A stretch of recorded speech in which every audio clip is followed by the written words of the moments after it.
देख रहे हैं आप लोग। डायरेक्ट से इनडायरेक्ट करने का मतलब आप पता है कि भाई दो लोग आपस में बात कर रहे हैं और तीसरा पर्सन सुन के वही बात को रिपीट करे, या जिससे बात हो रही है वही आदमी अपने शब्दों में उसकी बात कहे।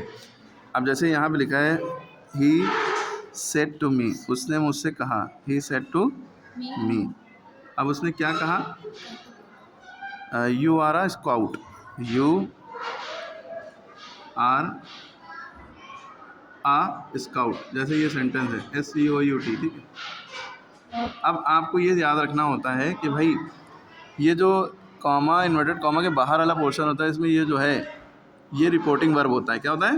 Reporting verb. अब हम यहाँ पे थे तो हमने ये बताया कि सैड टू ये रिपोर्टिंग वर्ब है, और रिपोर्टेड स्पीच जो ब्रैकेट के अंदर वाला पोर्शन होता है वो होता है। अब मुद्दा ये है कि अगर रिपोर्टिंग वर्ब सैड टू या सैड होता है तो ही हम रिपोर्टेड स्पीच में रूल्स अप्लाई करते हैं। रूल्स क्या होते हैं? बस डायरेक्ट से जब भी इनडायरेक्ट में करना होता है तो प्रेजेंट से चीज़ें पास्ट में चली जाती हैं, ठीक है। कहाँ चली जाती है? पास्ट में। यानी कि वर्ब की फर्स्ट फॉर्म है तो सेकंड फॉर्म हो जाएगा, इज एम आर है तो वॉज वर हो जाएगा, हैज़ है तो हैड हो जाएगा, विल शैल है तो वुड शुड हो जाएगा, मे है तो माइट हो जाएगा, कैन है तो कुड हो जाएगा, ठीक। ये सारे रूल्स हैं, आपको याद होना। ये सारे रूल्स जब अप्लाई होंगे जब यहाँ पे क्या होगा? सेड या सेड टू। यहाँ पे सेज या विल से होगा तो रूल अप्लाई नहीं होंगे। ये बात आपको याद रखनी है डायरेक्ट से इनडायरेक्ट में करते टाइम। अब इसका क्या हो जाएगा? He said to me you are a scout, उसने मुझसे कहा कि तुम स्काउट हो।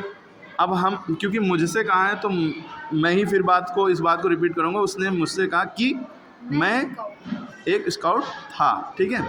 अब देखिए आप इसको कैसे कन्वर्ट करेंगे, तो ही का ही लिखे रहेंगे, सेड टू का हो जाता है टोल्ड, खाली सेड होता तो टोल्ड ना होता, ही टोल्ड मी। अब ये कॉमा, इन्वर्टेड कॉमा हट जाता है, इसकी जगह पे क्या आ जाता है? दैट। यहाँ पे क्या आ जाएगा? दैट। अब यू का क्या होगा? आई हो जाएगा। क्यों आई हुआ? क्योंकि ये अपने लिए बता। जब यहाँ पे मी होगा तो ज़्यादातर चीज़ें यू का यहाँ पे जो भी होगा आई हो जाएगा, ठीक है। तो दैट आई। अब इज एम आर का क्या हो जाता है? वॉज या वर, ये याद रखना है। इज एम आर का किस क्या होता है? वॉज या वर। आई के साथ क्या लगता है? वॉज।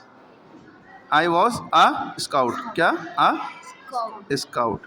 क्लियर होगी? देखिए यहाँ इन्वर्टेड कॉमा हट गया, ओके। क्लियर होगी बात? अच्छा, अब यही सेंटेंस ये होता, अब यही सेंटेंस ये है, he says to me you are a scout. अब यहाँ पे देखिए सेट था तो क्या हुआ? इज एम आर का वॉज वर हुआ, सेट टू का टोल्ड भी हुआ, लेकिन यहाँ पे क्या है? सेज टू है, यानी प्रेजेंट में है। रिपोर्टिंग वर्ब किस में है? प्रेजेंट में। रिपोर्टिंग वर्ब इतने पोर्शन को कहते हैं, ठीक है। तो ही सेज टू का क्या हो जाएगा? टेल्स। सेज टू का टेल्स हो जाता है। खाली सेज होता तो सेज ही लिखते। ही सेज टू मी यानी ही टेल्स मी, टेल में एस लगेगा क्योंकि ये सिंगुलर है इसलिए, ठीक है। He tells me. अब यहाँ पे कॉमा, इन्वर्टेड कॉमा हट जाएगा, इसकी जगह दैट आ जाएगा, और यू का मी की वजह से क्या हो जाएगा? आई। इज एम आर का क्या हो जाता है? वॉजवर होता था, लेकिन क्या यहाँ पे होगा? नहीं होगा, क्योंकि यहाँ पे प्रेजेंट में है। अगर सेज टू होगा या विल से होगा तो यहाँ पे ये चेंज नहीं होगा, टेंस चेंज नहीं होगा। प्रेजेंट है तो प्रेजेंट में रहेगा। तो आई, अब आई के साथ इज एम आर में से भाई यू के साथ आर लगता है प्रेजेंट में। इज एम आर में से तीन चीज़ों में से यू के साथ आर लगता है, आई यू वी दे के साथ आर लगता है। अब लेकिन यहाँ पे सब्जेक्ट हमारा इनडायरेक्ट करने में आई हो गया। अब तो इज एम आर का इज एम आर ही रहेगा, लेकिन आई के साथ क्या लगता है? एम लगता है, इसलिए एम लगा, ठीक है। क्लियर होगी बात?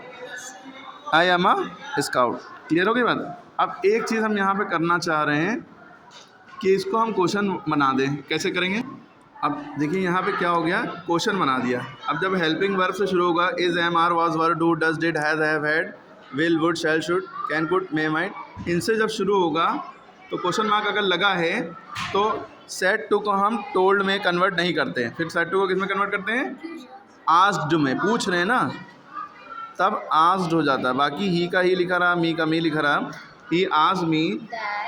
अब जब हेल्पिंग वर्ब होता है तो दैट भी नहीं लगता है, कॉमा इन्वर्टेड कॉमा की जगह इफ़ या वेदर लगता है। क्या लगेगा? इफ़ या वेदर, WHETHER, वेदर, ठीक है। तो इफ़ लगा दिया हमने। उसने मुझसे पूछा कि आर यू स्कॉट, क्या तुम एक स्कॉट हो, ठीक। अब इस कंडीशन में इफ़ के बाद तुरंत हम सब्जेक्ट उठाएंगे। तो अच्छा, मी की वजह से यू का क्या होगा? आई, ठीक है। और क्योंकि सेड लगा है तो पास्ट में करेंगे, तो आर का क्या हो जाएगा? वॉज। ये यहाँ पे आ जाता है, ये चीज़ यहाँ पे आ जाती है, ठीक है। सब्जेक्ट पहले आ जाएगा तुरंत इफ़ के बाद।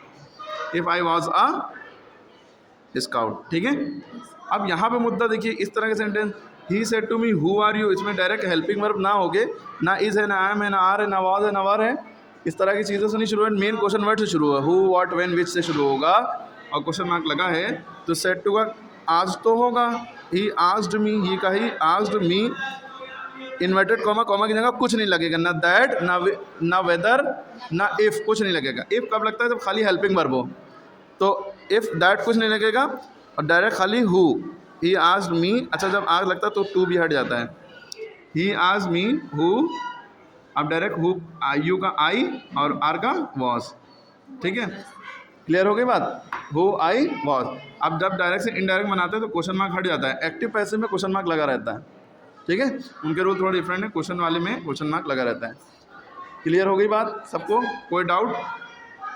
ठीक है, तो जो जो हमने बताए सेंटेंस फिर से रिवाइज कर लिए और इसको पॉज करके फिर से देखिए, हर एक पे क्वेश्चन बनाइए, आपको क्वेश्चन प्रैक्टिस के लिए क्वेश्चन दे रहे हैं, कमेंट में आंसर बताइए। तो ये सारे क्वेश्चन आपके SW हैं। तो I said to him who are you, Ram said to Sheela which is your pen, he said to me when will you go to Kanpur. और आपको देखिए कभी कभी पहले से ही इन्वर्टेड कॉमा वाला पोर्शन लिखा होता है, तो आई यू इल said Lakshmi to her daughter, do you love me, she said did you not go there, Gopal asked Hari, ठीक है। तो इस तरह के क्वेश्चन आप इसको पहले ही लिखिएगा, शी, जैसे डू यू लव मी पूछा, क्या तुम मुझे प्यार करते हो, शी आस्क्ड, इसमें भी शी सैड भी लिख सकते हैं क्योंकि टू नहीं लगा है, लेकिन लगा देंगे आस्क्ड ज़्यादा अच्छा है। She asked if I loved her, ठीक है। तो did you not go there, Gopal asked Hari, तो Hari asked if I had not gone there, ठीक है। डिड नॉट का, डिड का क्या हो जाएगा, if I had not, so if I had not gone there. Good question. देखिए इन्होंने पूछा कि डू यू लव मी में यहाँ पे यू होना चाहिए, इफ़ आई लिखा है, क्योंकि हम अपने को समझ लेने, शी सेड, उसने मुझसे पूछा, she said to me do you love me, उसने मुझसे क्या पूछा, क्या तुम मुझे प्यार करते हो, तो शी आस्क्ड मी, हम भी यहाँ पे जब नहीं लगा तो हम भी यहाँ पे मी नहीं लगा रहे हैं, she asked me if I loved her, ठीक है। अब यहाँ वाली बात वाली डिड वाला, तो did you not go there, Gopal ने पूछा, तो डिड वाले में हैड लगता है, याद रखिएगा। वर्ब की सेकंड फॉर्म को हम किस में कन्वर्ट कर रहे हैं, हैड प्लस वर्ब की थर्ड फॉर्म में, ठीक है। Are you ill said Lakshmi to her daughter, तो Lakshmi asked her daughter if she was ill, इधर हमारा का वॉज वर हो जाता है, ठीक है। बाकी ये दोनों कमेंट में बताइए तीनों।